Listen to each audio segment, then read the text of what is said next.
यरूशलेम का शेर। एक जमाने की बात है जहां रेगिस्तान आसमान से मिलता है, वहां एक निडर रहनुमा रहता था, सुल्तान सलाउद्दीन अयूबी। यरूशलेम के शेर के नाम से मशहूर था। इसका नाम इज्जत व एहतराम के साथ लिया जाता था। सूरज रेत को जला रहा था और हवाएं सुल्तान के कारनामों की कहानियां सुना रही थी।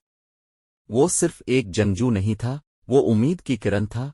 एक ऐसा शख्स जो शान व शौकत के लिए नहीं बल्कि अपनी सरजमीन की पाकीज़गी के लिए लड़ता था। सलीबी जंगजू दावर दावर से आए थे यरूशलेम पर कब्जा करने के लिए। इनकी फौजें वसी थीं, उनका अज़्म नाकाबिल तस्खीर था। लेकिन इन्होंने सलाउद्दीन के दिल में धड़कते शेर के दिल का हिसाब नहीं लगाया था। सुल्तान ने यरूशलेम की दीवारों पर नजर डाली, अमन का शहर जो अब जंग के साए में छुपा हुआ था। इसकी आंखें अंगारों की तरह शदीद अज़्म से जल रही थीं। हम नहीं झुकेंगे, इसने ऐलान किया। यरूशलेम सिर्फ पत्थर और रेत से ज्यादा है। ये हमारे लोगों की रूह है। जंग तूफान की तरह बरपा हुई, फौलाद फौलाद से टकराया और जमीन लड़ती हुई फौजों के वजन से कांप अलिफाटे। सलाउद्दीन मैदान जंग में घोड़े पर सवार होकर चले। उनकी तलवार धूप में चांदी की चमक की तरह थी, लेकिन इनकी तलवार ने उन्हें अफसानवी नहीं बनाया, उनकी हमदर्दी ने उन्हें एक कहानी बना दिया। क्योंकि जंग की गर्मी में भी सलाउद्दीन ने अपने दुश्मनों पर रहम दिखाया। इन्होंने जख्मियों की देखभाल की, मासूमों की हिफाजत की और बहादुर लोगों की इज्जत की।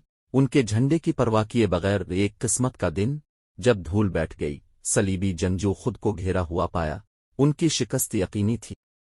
सलाउद्दीन अपने घोड़े पर सवार दुश्मन के कमांडर के पास आए। हुआ में कशीदगी थी, खामोशी एक भारी चादर की तरह थी। अपने अच्छी लड़ाई लड़ी है, सलाउद्दीन ने कहा। उनकी आवाज एहतराम से गूंज रही थी। अपने हथियार नीचे रख दें और आपको आपके आदमियों को कोई नुकसान नहीं पहुंचेगा। कमांडर सुल्तान की इज्जत से मुतासिर होकर उनके सामने घुटने टेक दिए।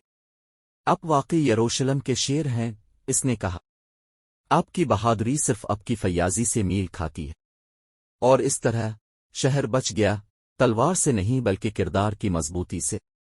सुल्तान सलाउद्दीन अयूबी का नाम बहादुरी और इंसाफ की वजह से मिशवरे हो गया।